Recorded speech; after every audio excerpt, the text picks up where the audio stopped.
젊다, 안전하다, 문화 콘텐츠 리더, IT 강국. 세 개가 대한민국 수도 서울하면 떠올리는 대표적인 모습들이죠. 전 세계의 산업을 움직이고 문화 트렌드를 이끄는 글로벌 도시 서울. 그러나 불과 70여 년 전 서울의 모습은 지금과 사뭇 달랐습니다.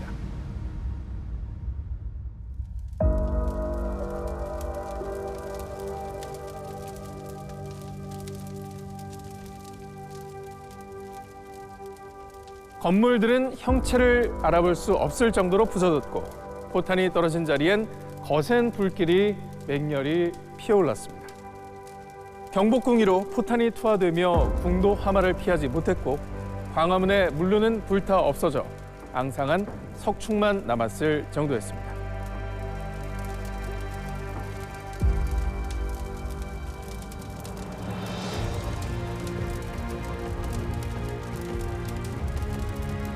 대한민국의 수도 서울에 왜 이런 처참한 광경이 펼쳐진 걸까요? 1950년 6월 25일 시작된 전쟁이 휴전에 이르는 3년 1개월 2일 동안 한반도 전역은 전쟁의 소용돌이 그 한가운데 놓여야 했습니다. 전 국민의 절반이 전화를 입었고 생활터전은 물론 사회 기반시설 모두 파괴됐습니다. 다시는 반복돼서는 안 될 한반도 역사상 최악의 비극, 6.25 전쟁. 그 시작은 이랬습니다.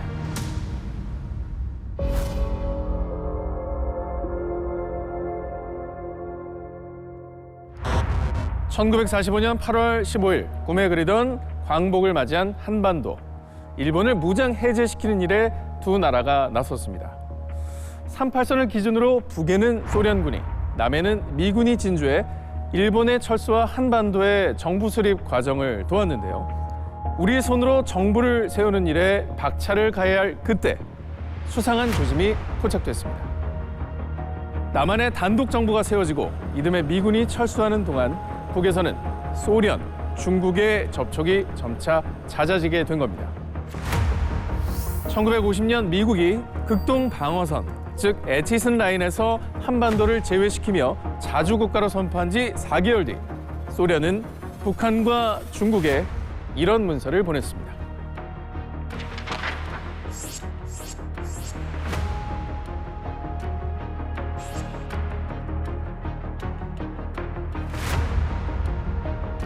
통일을 위한 계획이란 과연 무엇이었을까요?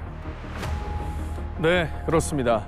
한반도를 전쟁의 포화 속으로 밀어넣은 6.25 전쟁입니다. 소련은 당시 북의 계획에 동의한 것에 그치지 않았습니다. 그 당시 한반도에 없던 이것까지 지원했는데요.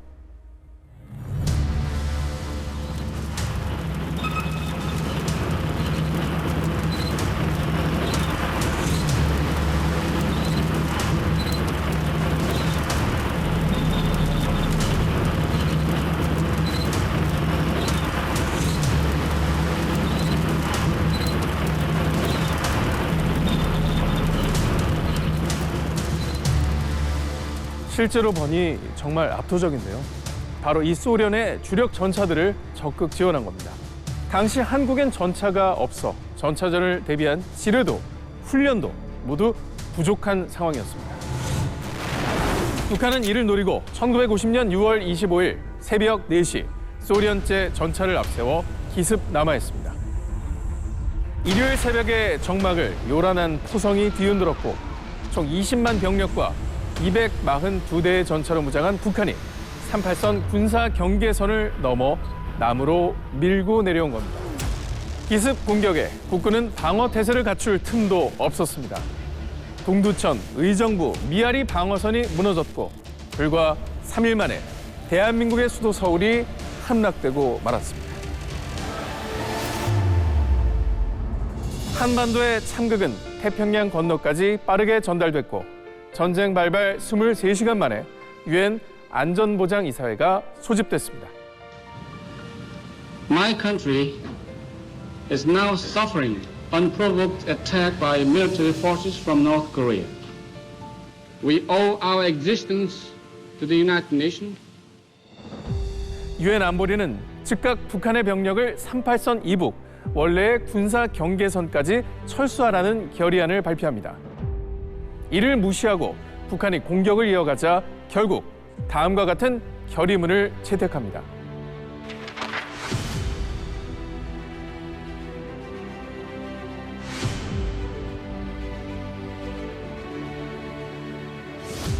즉 평화 회복을 위한 파병을 결의한 겁니다. We know that the cost of freedom is high, but we are determined to preserve our freedom no matter what the cost.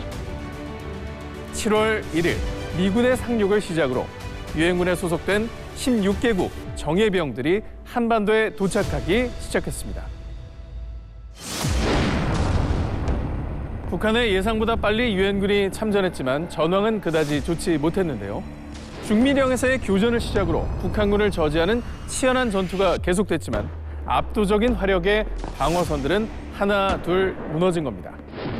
금강 방어선 함락, 임시수도 대전 함락. 북한의 파죽지세에 밀려 7월 낙동강까지 철수하는 최악의 상황이 전개됐습니다.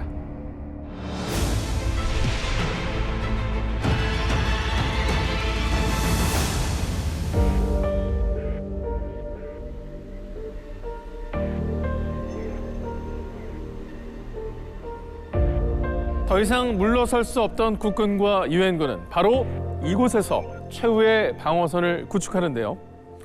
대구 북쪽으로 22km 지점, 험준한 산으로 둘러싸인 곳이자 대구의 관문과도 다름없는 다부동. 이곳이 뚫린다면 부산까지 함락되는 건 시간 문제였습니다. 이곳을 사수하기 위해 국군과 유엔군은 중대한 작전을 결정했습니다. 경북 상주에서 마산에 이르는 세로 라인의 유엔군을, 경북 상주에서 동해안 영덕을 가로지르는 길에 국군을 촘촘하게 배치하는 이른바 워커라인을 만들고 부산으로 향하는 모든 길목을 막고 결사항전에 나선 겁니다.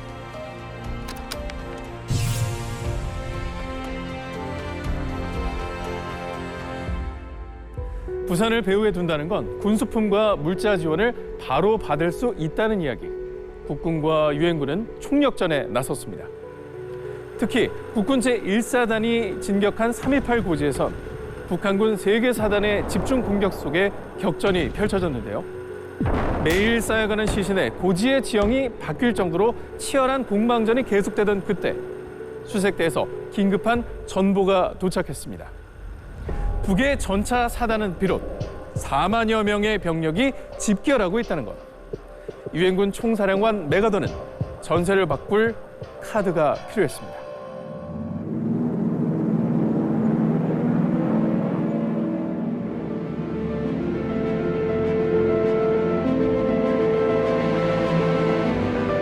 노르망디 상륙작전의 경험을 살려 메가더는 결국 미 공군에 이런 명령을 내립니다.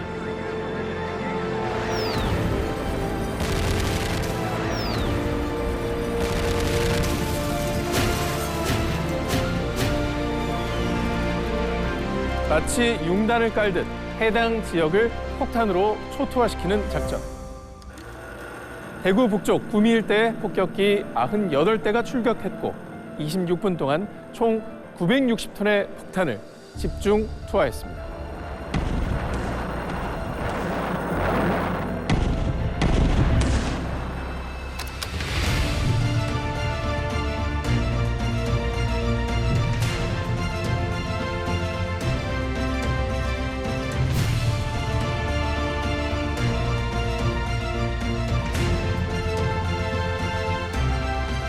북한군을 저지한 국군은 고지를 재탈환하는 데 성공했고 전세는 바뀌기 시작했습니다. 하지만 부산 함락이 코앞에 있다고 생각한 북한은 그 변화를 제대로 읽지 못했던 걸까요? 또다시 전차를 앞세워 야간 기습 공격을 감행했습니다.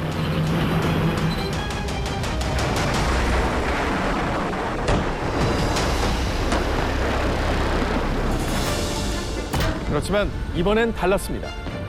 국군에게 3.5인치 로켓포 등 대전차 무기가 보급되며 전차는 더 이상 공포의 대상이 아니었던 것이죠. 여기에 미 제25사단의 전차 부대가 대응 사격을 하며 협곡의 북한군을 강타했습니다. 국군과 유엔군의 협공을 예상 못한 북한군은 남침 선봉에 섰던 주요 병력들을 대부분 잃고 맙니다. 부산 함락을 막기 위해 17일간 벌어진 필사적인 전투. 국군과 유엔군의 연합작전은 6.25 전쟁의 전세를 바꿔놓았을 뿐 아니라 반격의 발판을 마련해 놓기도 했는데요. 이 과정에 숨겨진 역전의 주인공이 있습니다. 8월, 대구에 찌는 듯한 무더위. 협곡사의 군인들에겐 어떻게 무기와 식량이 보급됐던 걸까요? 이를 수행한 특수부대가 있습니다. 바로 이 지게를 지고 전장을 누빈 지게부대입니다.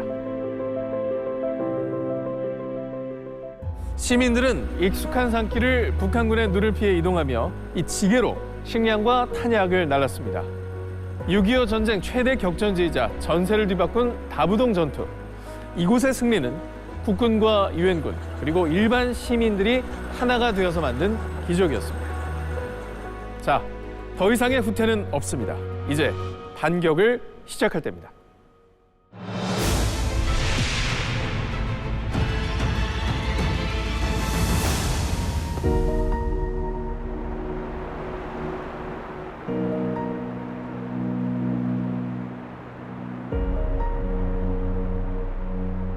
전세를 뒤엎기 위해선 대담한 작전이 필요했습니다.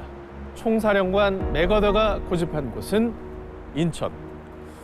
하지만 이곳은 조수간만의 차가 커서 갯벌에 배가 묶일 위험이 큰 데다 소로가 좁고 방파제까지 높아 상륙작전의 제약 조건이 너무 많았습니다. 성공 확률이 5,000분의 1, 불가능 그 자체라고 말하는 사람이 있었을 정도죠. 그럼에도 맥어더 장군은 왜 이곳을 주장한 걸까요? 상륙작전의 후보지로 거론됐던 세 곳 중 제2차 세계대전 동안 상륙작전을 50여 차례 성공시킨 맥어더 장군의 선택은 단호했습니다. 적의 후방을 치는 동시에 보급선을 끊을 수 있는 유일한 곳, 바로 인천.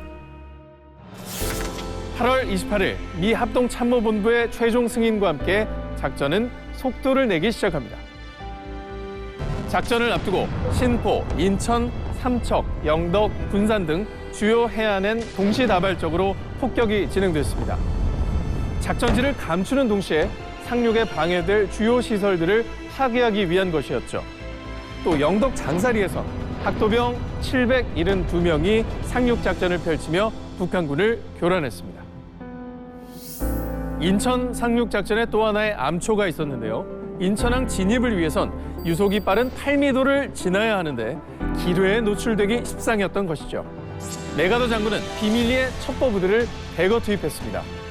국군 해병대 첩보부대가 영흥도와 월미도의 북한군 병력 규모와 위치를 파악했고 유엔군 첩보부대가 합류해 인천 앞바다에 대한 정보를 수집했습니다. 인천 상륙작전의 상징처럼 여겨지는 이 사다리가 만들어진 것도 첩보부대가 방파제의 높이를 미리 파악해 전달한 덕분이었죠. 자, 준비는 끝났습니다.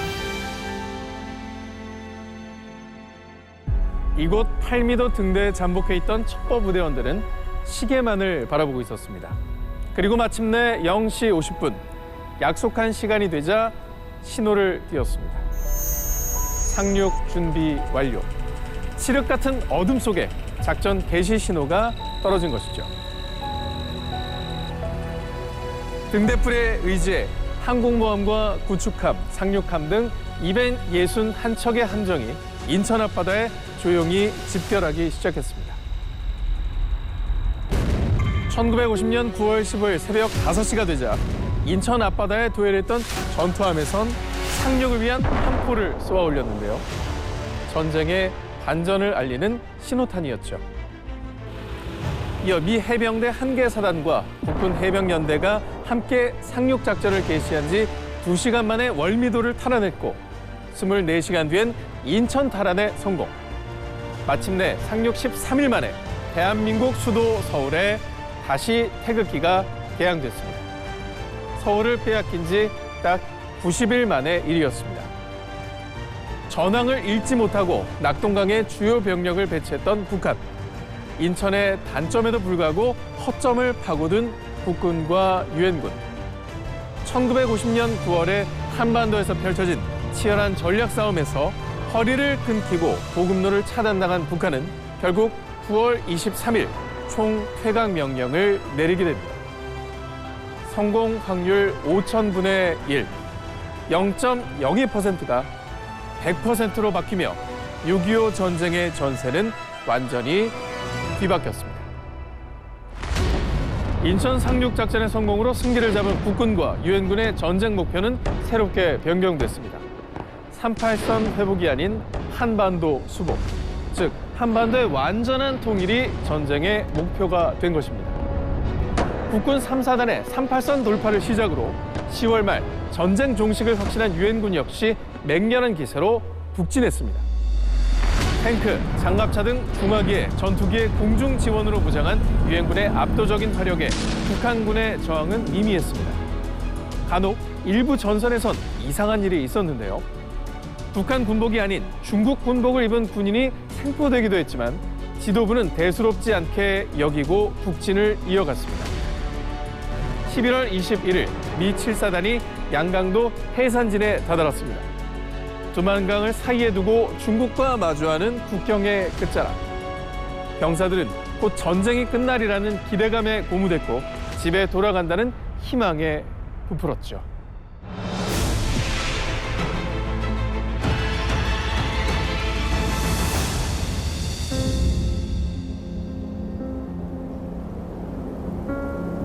미 해병 1사단은 압록강으로 진격하기 위한 요충지 이곳 장진호에 도착했습니다.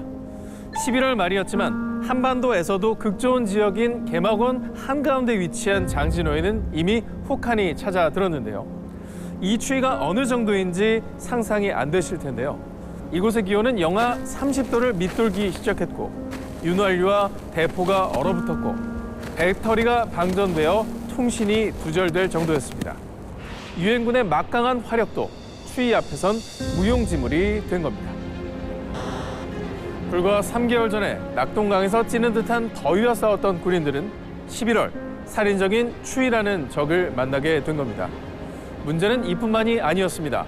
높고 험준한 개막원을 오르다 보니 압록강에 가까워질수록 길이 좁아지고 갈라져 부대는 계속 작은 단위로 쪼개져 이동해야 했습니다.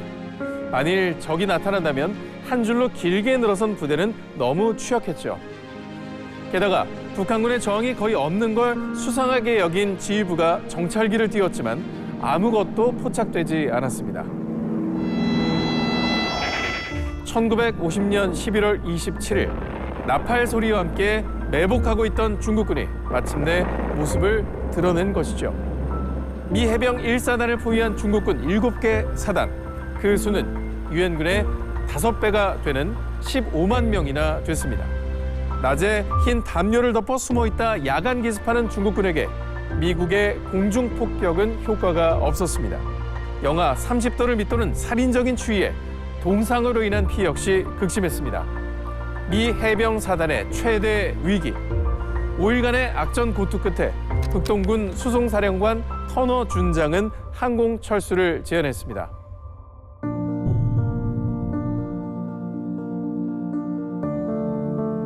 적진에 전우를 두고 가는 제안을 따를 수 없던 미 해병 1사단장은 결국 이런 결정을 합니다.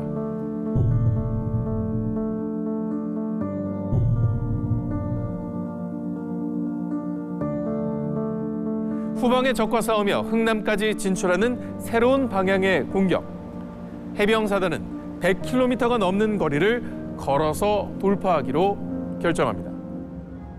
하지만 퇴로는 마땅하지 않았는데요. 결국 꽁꽁 얼어붙은 장진호를 걸어서 이동하는데 일부 병력은 무사히 장진호를 건넜지만 중국군의 공격은 집요했습니다.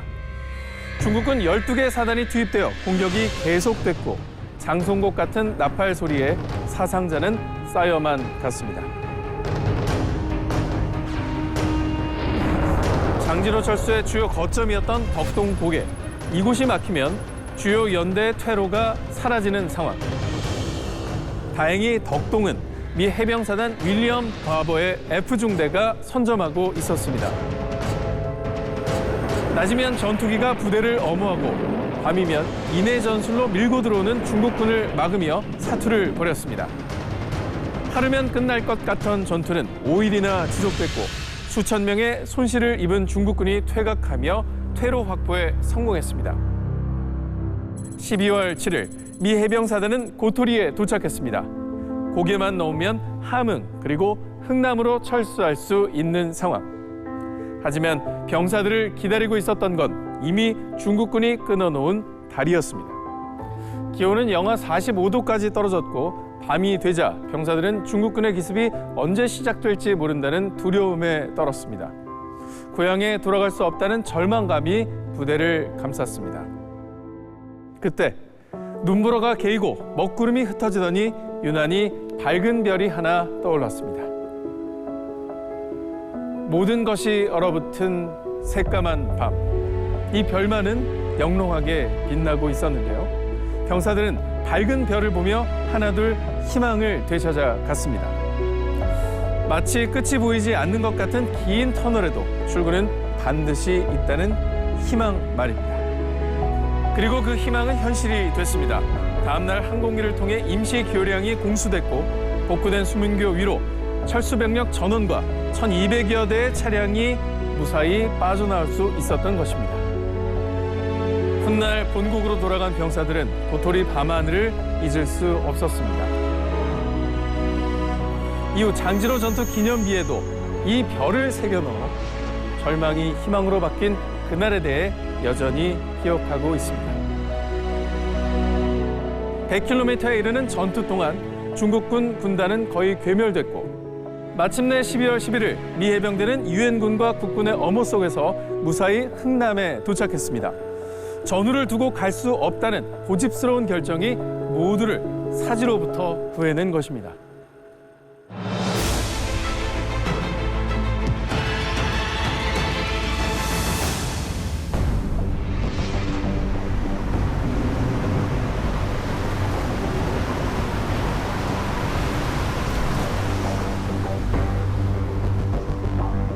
저 멀리 보이는 흥남부두로 국군과 유엔군이 하나둘 집결하고 있습니다. 당시 바짝 추격하는 중국군에 의해 육로는 막혀버린 상황. 흥남에서 배를 이용한 해상 철수밖에 달리 방법이 없었는데요. 제가 타고 있는 이 배도 철수를 위한 작전선 중 하나였습니다. 이미 부대엔 장진호에서 철수한 각종 전투 장비와 군수품들이 가득했습니다. 그 양만 35만 톤에 달했습니다. 그뿐만 아니라 탱크를 포함한 차량 18,000여 대, 병력 10만 5천 명까지 대군단의 이동이었습니다. 턱끝까지 쫓아온 중국군을 피해 많은 병력과 군수품을 빠르게 철수하기 위해서는 대규모 작전이 필요했습니다. 유엔군 사령부는 즉각 항공모함 7척과 전투함 13척을 흥남에 파견했습니다. 총 20척의 대규모 해상 화력 지원으로 공로와 해로의 방어선을 구축하는 이른바 공중방패와 철의 장막 작전이 시작된 겁니다. 하늘은 항공모함에서 출격한 함재기가 공중포격으로 엄호하고 바다에서는 2만여 발의 함포 사격으로 지상군을 방어했습니다. 계속해서 방어선을 좁혀오는 적의 공격으로부터 병력과 장비 모두를 철수할 수 있도록 시간을 벌어줘야 했기 때문이었죠. 그런데 예상치 못한 상황이 펼쳐졌습니다. 철수하던 군대를 따라 나선 사람들의 행렬이 이어진 건데요. 그 수가 무려 20만여 명, 철수 병력의 2배가 넘는 인파였습니다. 하지만 군 작전에 민간인이 함께할 수는 없었죠. 과연 이들은 어떻게 되는 걸까요?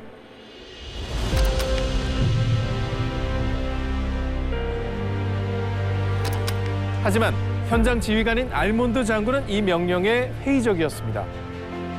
군대조차 안전하게 탈출할 수 있을지 확신할 수 없었고 무엇보다 피난민 사이에 민간인으로 위장한 북한군이 숨어 있다는 소문이 돌던 상황.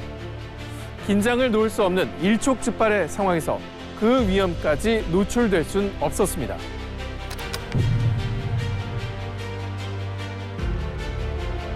당시 미 10분단 민사 고문이자 통역을 담당했던 현봉학 박사는 피난민과 함께 철수하자며 간청했고, 해상작전의 전문가였던 에드워드 포니 대령은 탱크나 장갑차 사이 틈새 공간에 피난민을 수송하는 방법을 구하는데며 두 사람은 지휘부를 설득했습니다.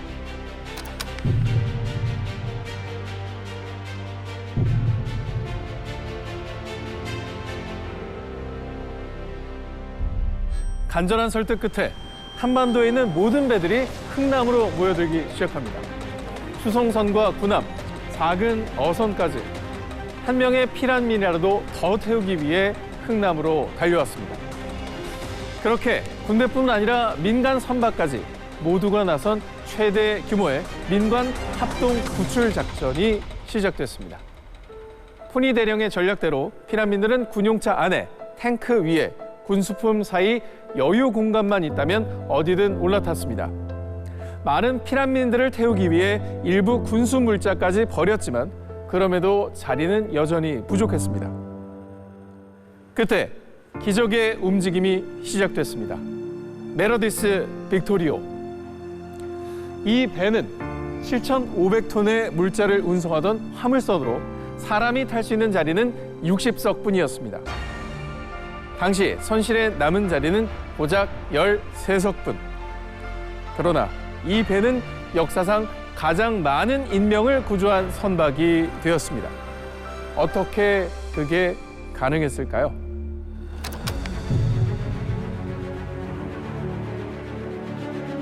흥남으로 향하기 전 화물칸을 비우고 출발한 레너드 라루 선장은 묘안을 냅니다. 넓고 큰 화물칸을 철제와 판자로 나눠 피난민을 최대한 많이 태우는 방법인 건데요. 바로 이렇게 말이죠. 화물칸 가장 아래부터 사람을 태우고 공간이 가득 차면 그 위로 갑판을 만듭니다. 다시 피난민을 태우는 것이죠. 그렇게 차곡차곡 여러 층으로 나뉘어 총 13개의 갑판이 만들어졌고 야외 갑판까지도 발 디딜 틈 없이 태웠습니다. 14시간의 긴 작업 끝에 60명이 탈 수 있던 이 배에는 몇 명이 탔을까요? 정원의 230배에 달하는 14,000여 명이 탑승할 수 있었습니다. 피난민들의 탑승이 이루어지는 동안 유엔군은 마지막 작전에 돌입합니다. 항구의 기반 시설과 피난민을 태우느라 내려놓은 군수품이 적의 수중에 들어가지 않게 폭탄을 설치하는 것이었죠. 마지막 배가 무사히 항구를 출발하자 흥남항은 굉음과 화염에 휩싸였습니다. 흥남철수는 병력 10만 5천여 명과 피난민 9만 8천여 명, 총 20만여 명의 생명을 구한 세계 해전 사상 유례없는 위대한 작전이었습니다. 메러디스 빅토리오는 3일간의 항해 끝에 12월 25일 전장의 바다를 건너 대한민국에 도착합니다.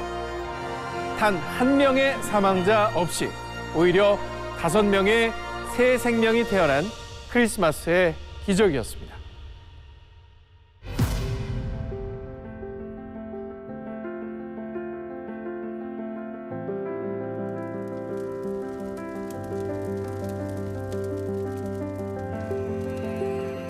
곧 끝날 것 같던 6.25 전쟁이 해를 넘겼습니다. 전쟁의 끝은 보이지 않았고 서울 시민들의 새해는 피난으로 시작됐습니다. 1951년 중국군은 70개사단 70만 명을 투입해 정면 돌파를 감행했고 이에 유엔군은 막강한 화력으로 반격했습니다. 밀고 당기는 치열한 전투는 양측 모두에게 심각한 타격을 입혔죠. 중국의 인해 전술과 유엔군의 대규모 화력은 어느 쪽도 쉽게 무너지지 않았습니다. 38선을 사이에 두고 전선은 교착되었고 765차례 휴전 회담이 진행되는 동안 한 뼘의 땅이라도 더 차지하기 위한 고지전이 계속됐습니다.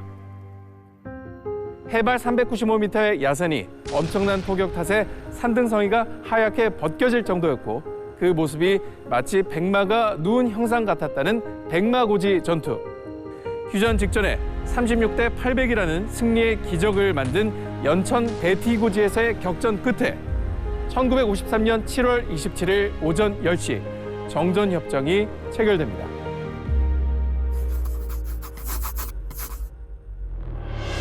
그리고 약 2개월 뒤 1129일 동안 함께 싸우며 자유를 수호한 한미 수뇌부는 미국 워싱턴 DC에서 다시 만납니다.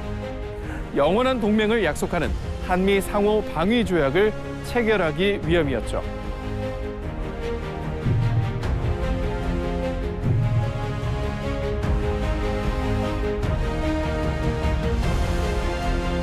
그리고 미국 워싱턴 DC는 그날의 약속을 지금도 되새기고 있습니다.